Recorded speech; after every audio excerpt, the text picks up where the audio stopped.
My name is Amanda Ring, and this is Flight of the Feminine.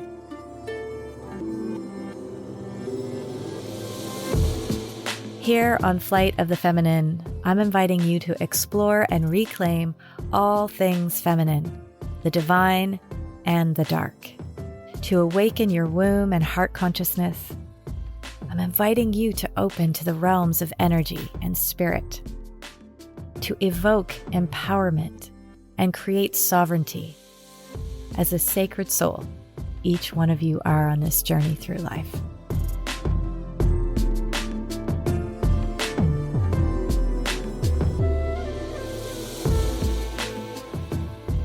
Welcome back to Flight of the Feminine. I'm Amanda Ring, your host.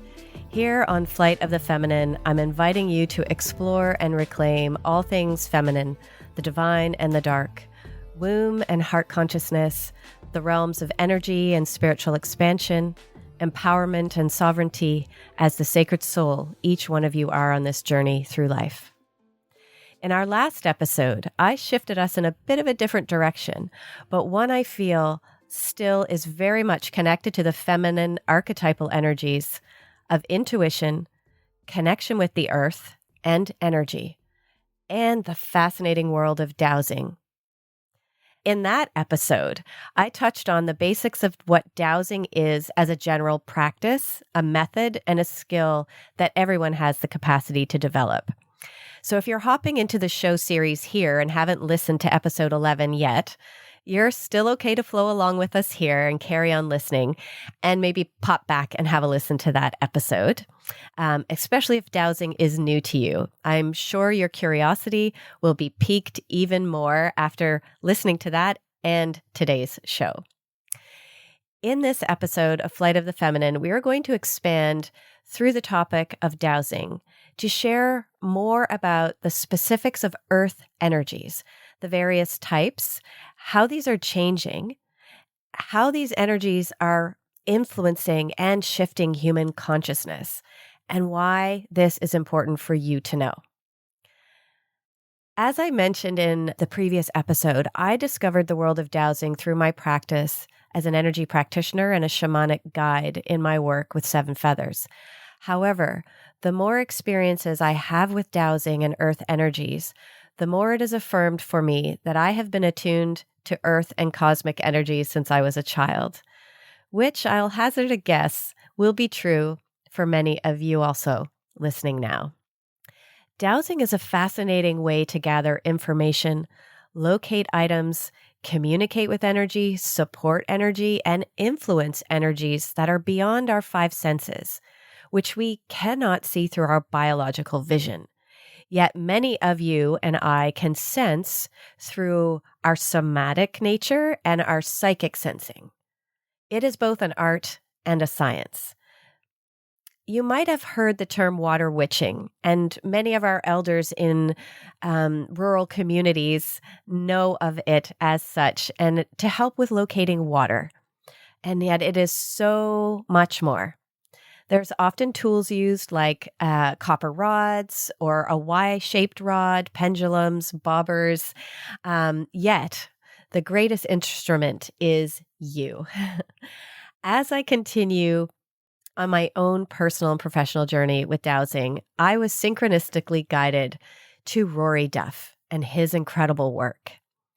I am beyond delighted and honored to welcome a very special guest to Flight of the Feminine today. And that is Rory Duff. He is joining us all the way from his home region of southern England. Rory began his work and his working life as a geologist in the gold mines of Africa. And after a moment of synchronicity himself, he learned about the Austrian mystic Rudolf Steiner, at which point he moved back to the UK, where he pursued a career in coaching, training, and speaking. And in the last 5 years, he switched to researching geobiology, which is the study of how the earth affects life for all of us. Rory is one of the leading pioneers in the world in understanding of the lays or ley lines and earth energies, how their frequencies can be highly beneficial as well as dangerous. And he has come up with the first ever classification of Earth energies, which is now used by thousands of people worldwide. He has mapped more of these lines around the world than anyone else, and the first to fully map all of the major energy lines that could be found over an area of 200 square kilometers. Something which I recall him saying took him about an hour a day for 6 years. Rory was also the first person to rediscover the most powerful Earth lines in the world, the Emperor Dragon lines. There are only 6 pairs, and 1 pair runs across the United States. In his talks, he explains how and why these particular lines come and go over the centuries and the effects that this has on humankind. And it was these studies that led him to finding the link to the Knights of Templar, if that's something you're familiar with, and their most sacred location. In addition to that, he is the first person to ever offer up a viable scientific hypothesis as to what these energies actually are and how they are generated within the Earth. And what I find equally fascinating is how this links with universal consciousness. So welcome, Rory, and thank you so very much. Is there anything else that you would care to add to your introduction before we hop in? Goodness, Amanda, thank you very much for all that you've said there. But no, there's really nothing else I should add. That's very good. Okay. Thank you very much for inviting me today as well.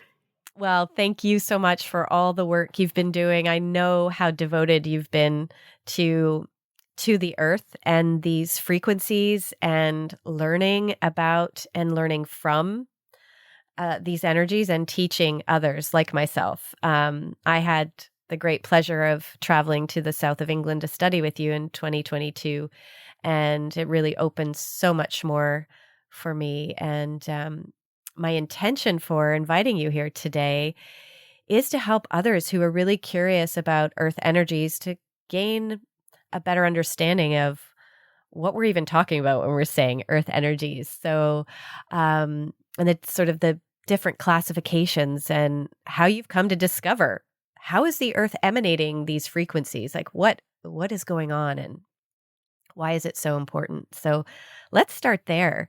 So why don't you go ahead and explain to us, what is a ley? I'd like to do that, Amanda, but first, if I can just go back a bit, you said about why is it so important to me and why is it so important to us? And I'd just like to start with that. Absolutely. And go on to that because Please, the world is facing some huge dilemmas right now. And for me, one of the biggest ones is whether or not you believe in God or not. And if you don't believe in God, then there's a whole science out there waiting for you, which is nicely materialistic and reductionist. And it doesn't explain how intelligence came to arise around the universe. Now, I don't hold with that science. On the other hand, if you have God and he exists and continually creates all things around you, you need at least a scientific explanation that explains that, or at least, in the very least, how God operates to continually create matter in this universe.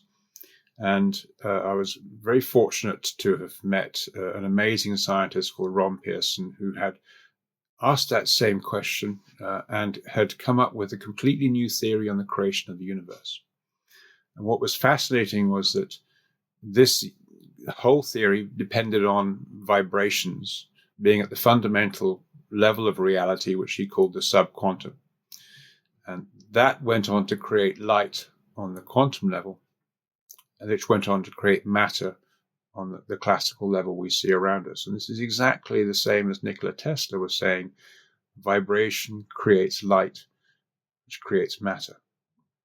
Now, when you start thinking of that, then God or the universal intelligence is most likely, I think now, working through vibrations at the subquantum level. I mean, just the way that Ron Pearson talks about. And he actually came up with a full theory of quantum gravity. And the reductionists who say that when your brain is dead, your mind is dead, haven't come up with a theory that fits without any flaws. They still rely on the Big Bang theory. They still rely on relativity theory. You don't need those two. There's a far better theory, and that shows us how vibrations are used by the universal consciousness to go on and create the many different worlds of spirit on different frequencies. And having set the scene there, you begin to see the connection between vibrations later on when I go into talk about lays and ley lines. Now, if I could come back to the question that you asked about what is a lay or a ley line or alignment, we must go back to an early observer, because all science starts with observations. And this observer was looking, this is Alfred Watkins, he was looking at why certain sites of interest were always set in a line in the landscape. It could be a church, it could be a standing stone, it could be a holy spring. And he saw these things were natural alignments. Later on, Jean-Michel proposed that there was a particular alignment running across England called the St. Michael alignment, which ran through many churches called Michael and Mary. And then Hamish Miller, the Dowser, dowsed that two lines were entwining their way and crossing over each other along that alignment in their famous book, The Sun and the Serpent. A lot of people at this stage said, this is rubbish, because there are so many sacred sites on the map. There are so many mounds and places of prayer and churches. You could draw lines in any direction running through anything you like. So all this ley line alignment is just balderdash. Well, that argument got chucked out the window when we started looking at what these lines were doing. And so the first definition is you have the alignment, which is also called a ley and also called a ley line by different people. So it all means the same thing. And that's pretty much a straight direction across the line of the landscape. Each of these alignments, if it's a true alignment, will have a pair of earth energy lines running, crossing over, just like the St. Michael alignment has the Michael and Mary line. Now these alignments and these actual energy lines, they have a side-to-side movement that can be measured. It's very slow. It goes one way for about 6 hours and the other way for about 6 hours. But we found after measuring these hourly movements that some of them had different frequencies. And the really slowest moving lines would take 12 hours to go one way and 12 hours to go the other way. And these lines were much rarer. So we called these the type 4 lines. The ones that moved slightly faster were like the type 3s and type 2s and type 1s. So it's a basic, simple classification. And we also recognized that the widths of each of these frequencies was slightly different as well. So as soon as you start looking at the fact that some of these lines are much slower frequency and vibration, and they're much wider, and they go through much more significant sacred sites, you begin to see now there's a reason you can draw lines between specific sites and see where their intersections are and test. If you've got two lines running towards each other, they should intersect at a very, very powerful energy center. And you might find something special there, like a cathedral or an ancient sacred site, which was not known before. So this hypothesis has been tested for years and years now, and more people are finding when they're tracking these lines, they intersect and find a site which has never been known before. So what we are now left with is a series of alignments with different frequencies of energy lines. But we then spotted something interesting, is that 4 times a year, all of these frequencies started moving into exactly the same time. In fact, they all joined up at the same frequency. And they moved one range of movement at one time, and they reached the other end of the range of movement at the same time. So what was causing this to happen? And it happened always the day before the solstices and the equinoxes. So now we've got to start thinking, well, what was the reasoning behind this? And why is it the intersections have something to do with sacredness? There was ancient places of prayer, like stone circles, Templar chapels, and also modern places of prayer. you find this. So, and if you look at a certain place as well, like Montsegur in the south of France, this has been a place where the early Celts held as sacred, then the Romans held as sacred, then the Christians held sacred. It's different religions over millennia held the same place to be sacred. Well, why would one place be sacred? Why not just move down the road 50, 60 meters and build your temple there? No, it was the lines and it was the location that was important.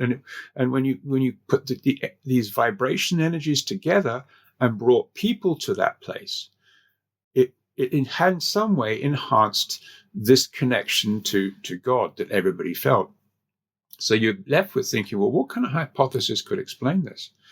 And if you think about the Earth spinning and the countries moving around with that spin, the lines don't move that far from where they are on land. They just have a small side-to-side movement. So whatever's creating these lines had to stem from within the Earth. And the only explanation that we could find, not only were the lines here, you needed something which was a continuous source of energy. So if this is a frequency, this is not going out off and on. It had to be continuous. And the only possible thing was the inner core of the Earth, which is iron and nickel. Iron and nickel is a very good transducer. It takes one form of energy, converts it to another. And just on the outside, outer core, which is liquid, you have where the electromagnetic field of the Earth is actually said to be created. So you've got this solid nickel transducer sitting inside this liquid outer core, and the electromagnetism has been converted to basically spherical standing waves of vibration. And the inner core is expanding and contracting very, very slowly. To get these side-to-side movements, 12 hours one way, 12 hours the other way, you're talking about microhertz in frequencies. You can't even get down with electrical equipment to below 2,500 microhertz. And even then you need super cool gravimeters buried under the ice in Antarctica to do that. So what we're finding is, what the hypothesis is, that these standing waves of vibrations emanate out through the Earth, bouncing back off the different density levels and vibrations to eventually express themselves on the surface of the Earth. And if you look at the nature of standing waves in a circular environment, they actually express on the surface as linear features. And it's these linear high pressure concentrations of vibrations that we now name as lines. The other interesting thing is that it's not just one frequency of vibration. The inner core is a mechanical filter, and that means it actually expresses a variety of different frequencies with gaps in between them. And this exactly fitted the different frequencies of lines, which moved from 12 hours to 16 hours, 24 hours. We have them at 36 and 48 and 72 hours. There's nothing in between. So there's no energy lines with frequencies of 18, 19, 20, 21, 22, or 23 hours. You don't find them until 24 hours comes again. So there's a good chance that the inner core is what's controlling, and it's the size, the density of in iron and nickel, which determines the nature of the frequencies that come out, irrespective of where this source energies come from. And we've got one source energy, which is the outer core and the electromagnetism of the Earth, but there's two other sources of potential energy. One is the sun, and the other is active galactic nuclei out in the universe. And that energy comes in the form of cosmic energy. And when it hits our atmosphere, it creates neutrinos, and neutrinos passes straight through to our inner core, imparting energy, which is transduced as well. And those things, the solar cosmic energies, produce the larger type 4 lines, and the rarer ones. And the rarest of them all still are the type 5, which we call the emperor dragons. And there were 3 in that, then there became 6. And this is an indication of how much cosmic energy is getting through into our atmosphere from outside the solar system. And that's directly related to how much magnetic field we have, because the magnetic field shields us from these cosmic energies. So we've got this point where now these energy lines are vibrations, very, very low vibrations. And the reason I started off with just question about how God operates and creates the world, it's through vibrations at a subquantum level, according to Ron Pearson's theory. So now you're looking at, well, if it's operating through vibrations, very, very low vibrations, there's a possible link here as to why these intersections on the surface are held to be so sacred, because these seem to be places where people naturally have a much easier connection with to the universal consciousness, and then can go on to achieve some incredible things. And that's when you begin to see, wow, you can meditate on these places or pray on these places, and a variety of outcomes can happen more readily, I would say. So does that answer the question about the ley lines, the alignments? And it's great because now you can find sacred sites, you can see alignments on the map, and then go and investigate, see, well, what type of lines have we got running along them? It means that everyone can dowse, as you said earlier. It's a skill we all have, because dowsing essentially is a communication between the conscious mind and the subconscious mind. It's easy enough to learn. You just practice. And for me, teaching people to dowse, getting people to find the energy lines and the sacred sites near to where they are, is the key to beginning to bring together spiritual people into groups at these sites. And that's going to determine a much more positive future in this world. I would agree wholeheartedly, and I thank you so much for taking like such a breadth of a topic around like the actual science and distilling it down to explain it in such a way that I find is much more easy to digest. And for those that are listening, I will keep in the show notes the reference to Ron Pearson's work, as well as Rory's own book, which is a guide to ley lines, earth energies, nodes, and vortices, and things like that, if anybody wants to take another look at that. There's a couple of things that I wanted to speak to, Rory, that you mentioned with all of that. And one is that the fact that these alignments, or the leys that are connecting through so many of these sacred sites, and they also could be even burial sites as opposed to sites of worship or prayer, we know that people would have gravitated to those areas without any knowledge of what dowsing we're talking about right now.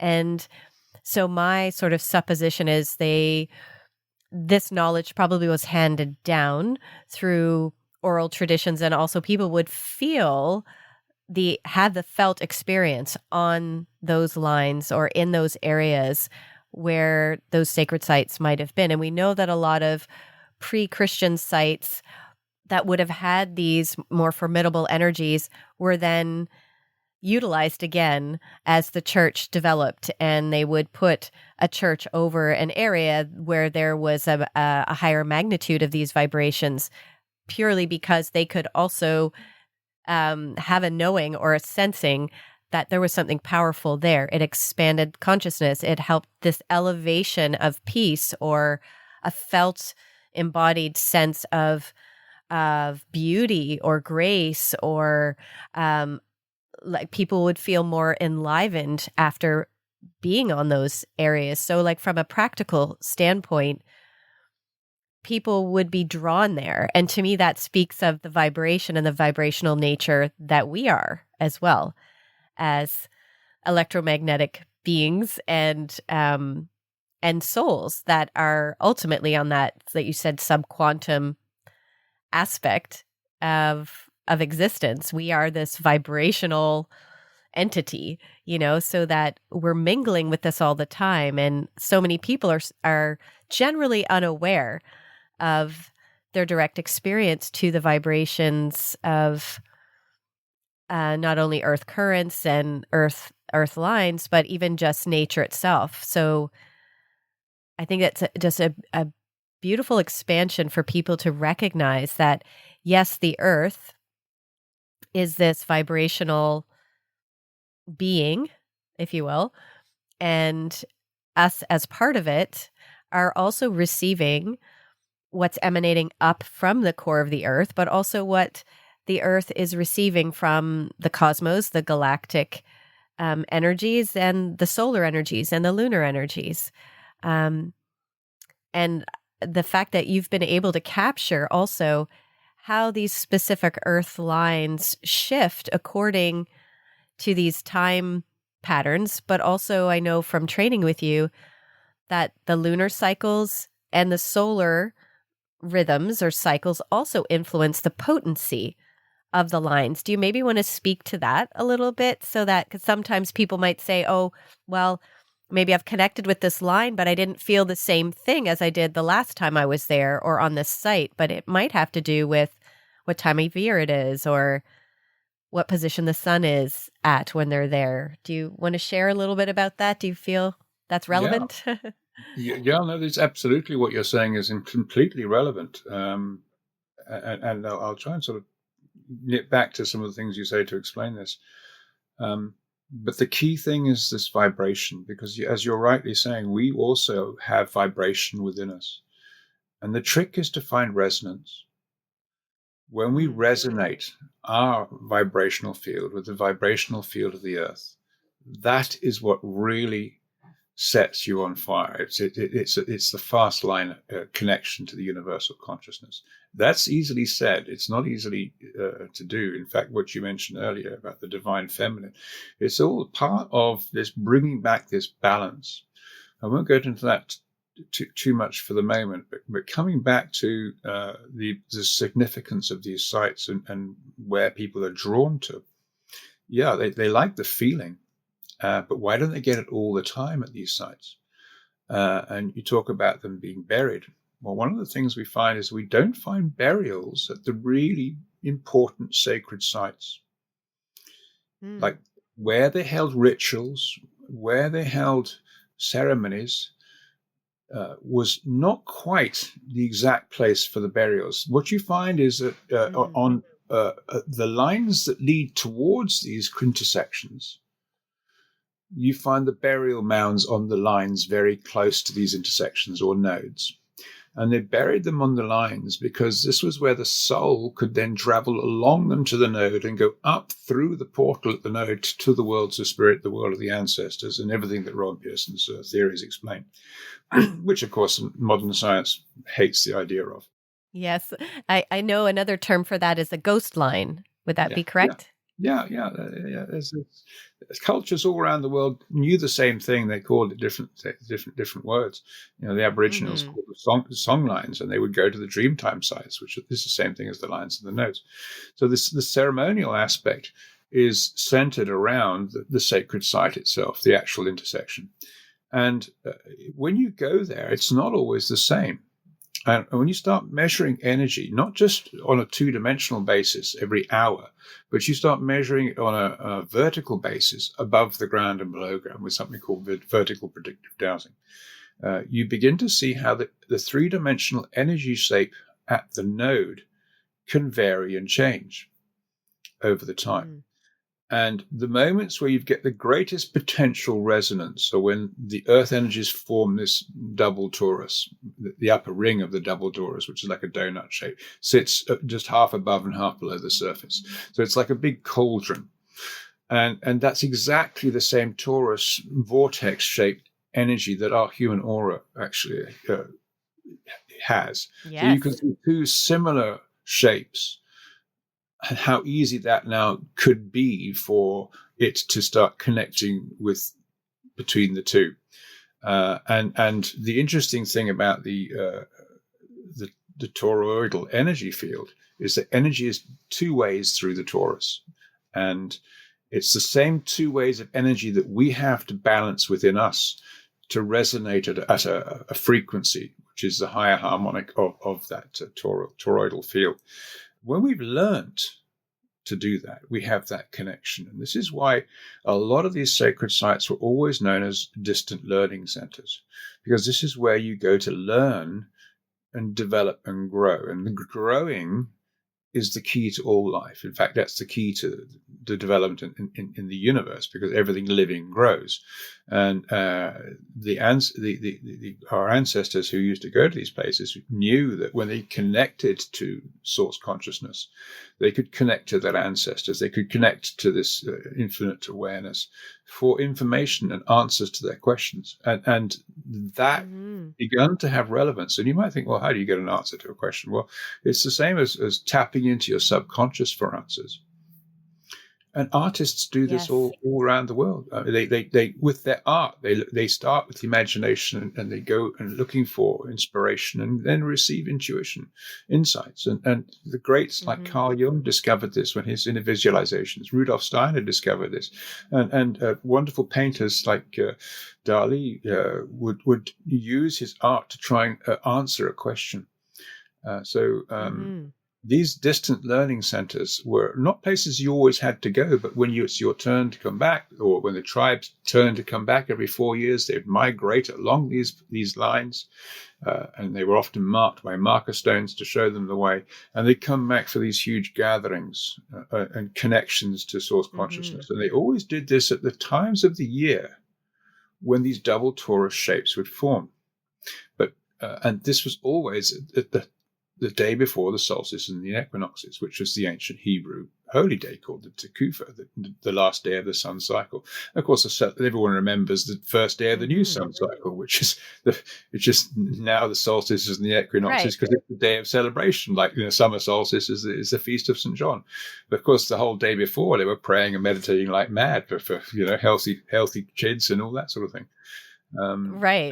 It made a difference. They could hold balance within themselves and to create balance in their surroundings. So if they need water for their plants because there was a drought, there was an imbalance in the land. So you go within and you rebalance yourself, and what you do within shows without. And this is the key thing we're learning today about how we can bring back balance to this world. By going within collectively. Yes. And this is something we've got a lot more to learn. This whole group meditation is a deep dive into the unknown. And we're beginning to know more and more about it, but it's not going to be given to any one person. It's not going to be given to any one group. We have to sort of get lots of groups finding out about this. Right. Well, I love this so much, Rory, and probably we'll spend the last little bit of the podcast maybe sharing about this because this feels what is most relevant in this time. That whole idea that people have for thousands and thousands of years congregated to these areas that help them reconnect with a more coherent state within themselves and then have an elevation or an expansion of awareness that help them come to new ideas or new solutions, and even just being in balance themselves individually and as a collective that would influence their capacity to work together, to create new ideas, new solutions, to see life in it with new lenses, I suppose.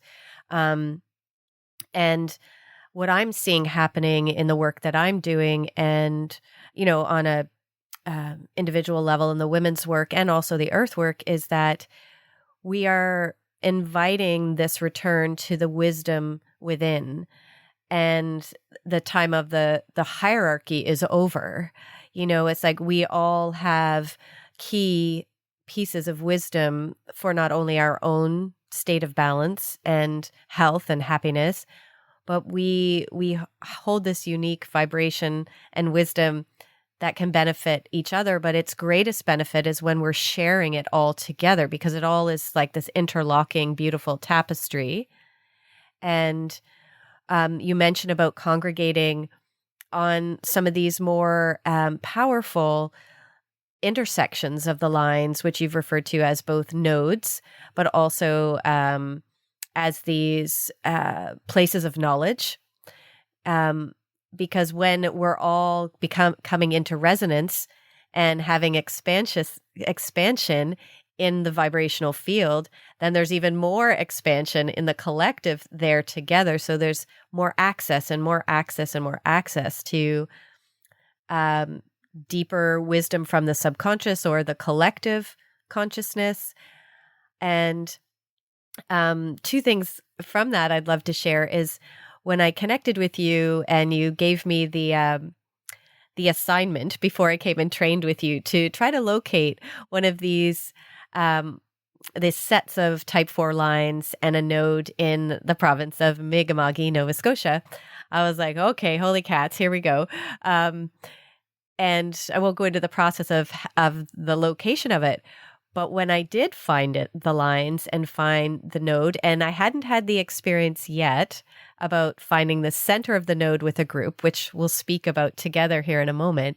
But even when I found that energy nodal area, I'm very sensitive to energy. A lot of the people that I work with are also very open to that and want to have a direct relationship with energy and that of the land and nature around them. But when I sat down to meditate, I wanted to have communion with the space. The moment I sat down, my root chakra and my crown chakra just instantly went into this balanced state. And it was like I could feel that toroidal field just like open and balanced. Like it was so instantaneous. And I think I remember sharing with you, I also had this vision of this rainbow dragon just like accelerate out of my crown chakra, a very psychic experience. But my experience and my belief, I would also say, is that Gaia, the Earth Mother, is calling to us to return to a deeper, reverent, sacred connection with her. And with that, it's a symbiotic relationship. We will learn from her how to do this next phase of humanity. It will help us bridge the gap that we've had for such a long time of feeling so separated from the wisdom that nature is and us as a reflection of nature. And then I had the beautiful experience of the training with you where you had us gather in Bath in southern England and had all of us that were training with you to go and look for the center of the node near Bath Abbey. And everyone's going off in different directions with their dowsing rods. And you could see people sort of having this moment of looking around and like, shouldn't we be all going in the same direction, right? To find the same thing. And this is that preconditioned thought that we have about how life works in a more linear sort of way, and the power of suggestion, like, oh, if we're all looking for the same thing, we should find it all in the same spot. But anyway, so everybody got in their zone and they're all going in a different direction. And then we all found our indicators with the rods, which is X marks the spot. We have our found thing that we'd set out and intended to find. And we were all standing in a perfect circle. And we were opposite one another.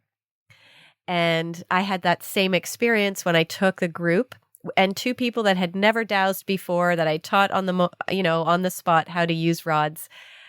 And we had the exact same experience at this node here in the southern part of the province. So I'd love to perhaps end our time together with you explaining this unique experience of finding the center and how that's related to this new embodiment of consciousness right now on the planet. Yeah, thank you, Amanda. And you forgot to mention that wonderful bit of feedback you had after you had your first solo experience at the node there. Oh, yeah. Nature, Yes. Nature, Yes. Should I share gave that? you that sign. Yes, I'll share that really, really quickly because that was so beautiful. Before I found the node, I had found one of the lines, and then the second trip that I took down to the area, I found the second one. And I was testing the width of the line and testing the frequency, the rate of flow on the edges. And also then I needed to find the center of the line in order to find the node. And so I was found my way to the center of the line, standing in the middle of this beach road. It's 11 a.m. on a Sunday morning. And I'm standing there with my rods, and I was looking down at the rods, and then I looked up, and here was an adult bobcat coming out of the woods, out of the ditch, looking straight at me about 15 feet away, and walked all the way across the road, keeping eye contact with me.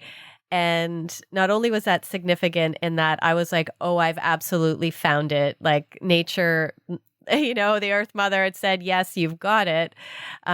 Because you would never see a bobcat in the daylight like that, let alone on a main beach road, that there would be traffic on a nice day like that on a Sunday. Anyway, the other part of that was that my shamanic journey guide is a puma. When I do my journey work to the lower world, it's always been the panther or the puma.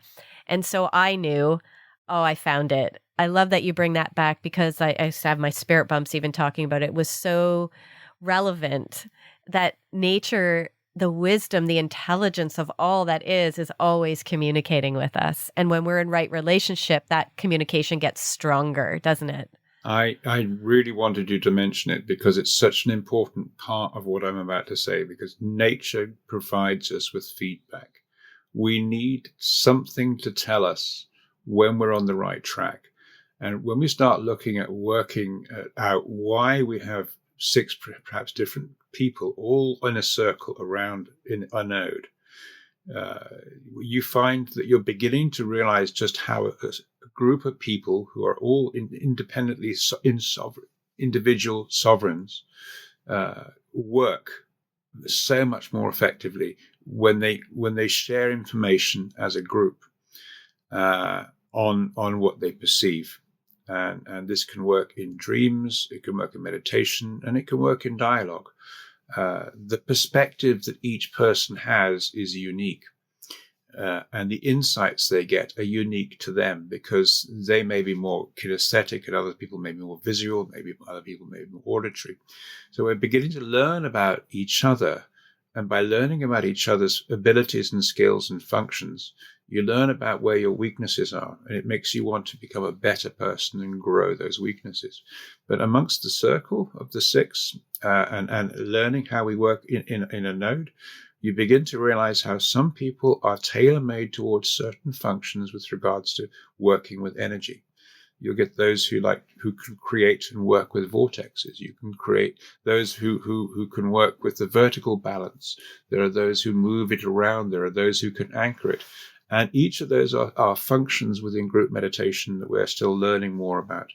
But when you start looking at art or a prophecy, you can study it for hours on your own. But it's when you start listening to how other people perceive that same prophecy, those same dreams, the symbolism sparks, because the necessary ambiguity in that symbolism means different things for different people.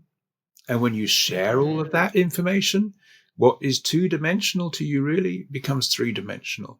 And when you start sharing the insights that you get from each of you, that ambiguity begins to dissolve, and the message that comes through from the group is absolutely the message the group needs at that moment in time. And invariably, it leads to synchronicities and nature giving you feedback. And that's absolutely beautiful. I've worked with groups now, and I'm still staggered at some of the things which come out of it, which you yourself can't possibly ever hope to achieve. And that tells us one thing: we're moving back into a group environment, and this links with what Steiner and the other great people are saying. We're moving back into group consciousness, and that means we need to work in groups. This is another reason why the old order is dying now. We're moving away from centralization to decentralization. There's nothing they can do to stop it. Mm-hmm. The spiritual war is what we're in.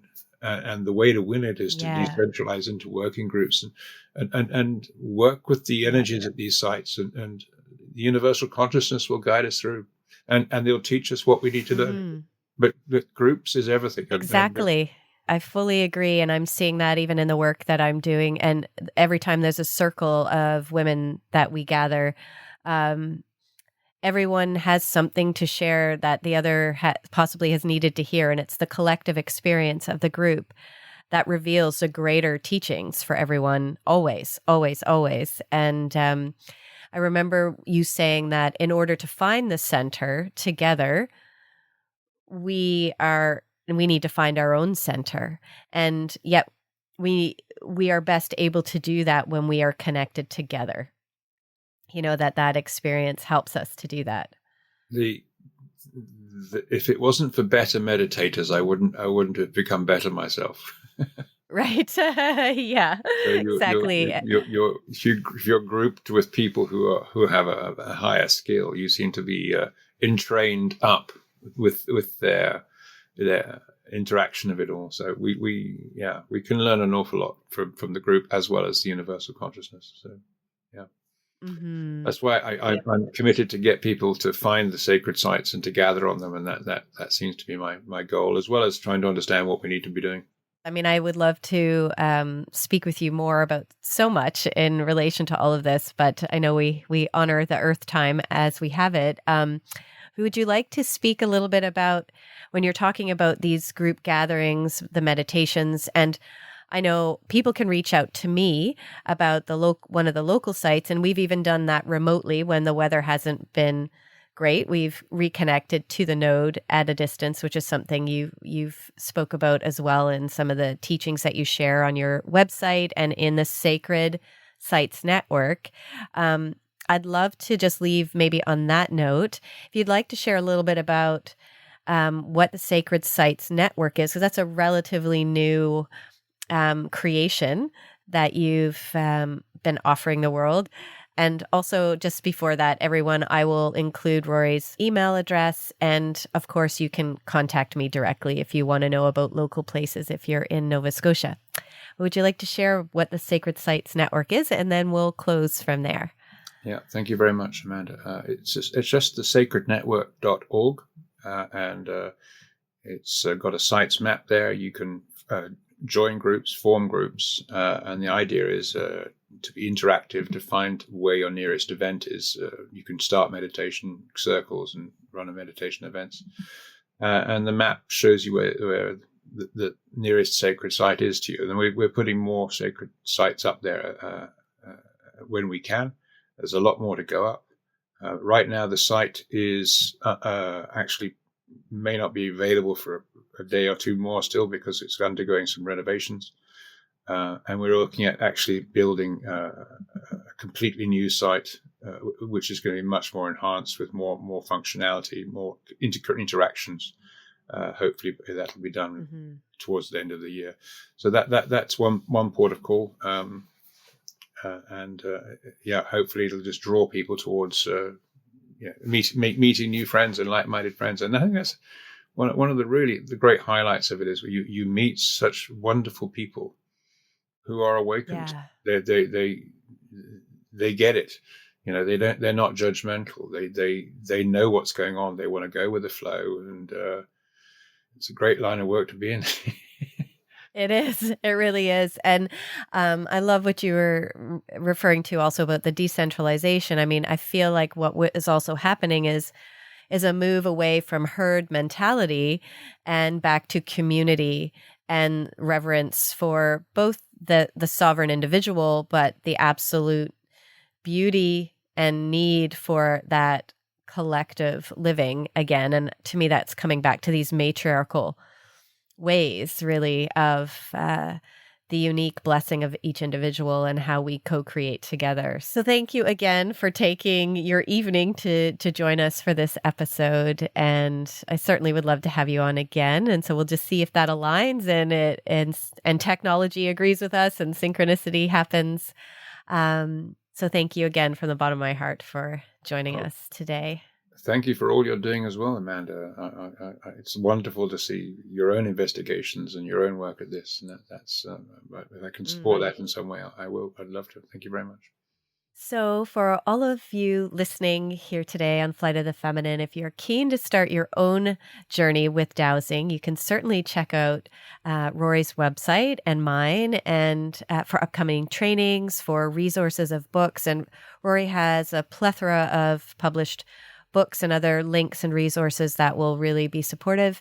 And if those of you are in the area, I also am teaching just sort of intro level 1 to dowsing, and that'll get you started even connecting with your own energy, your intuition, learning about what we were talking about the subconscious and the conscious state of awareness, and just reach out. And Please make sure to like and share this episode if it's something you think others would be interested in. And thanks again for listening, and many, many blessings to all of you.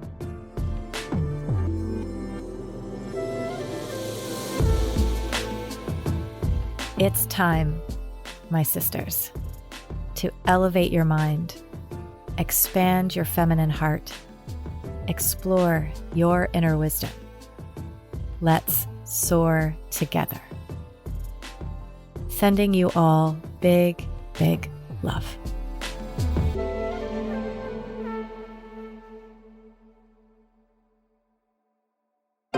This is Story Studio Network.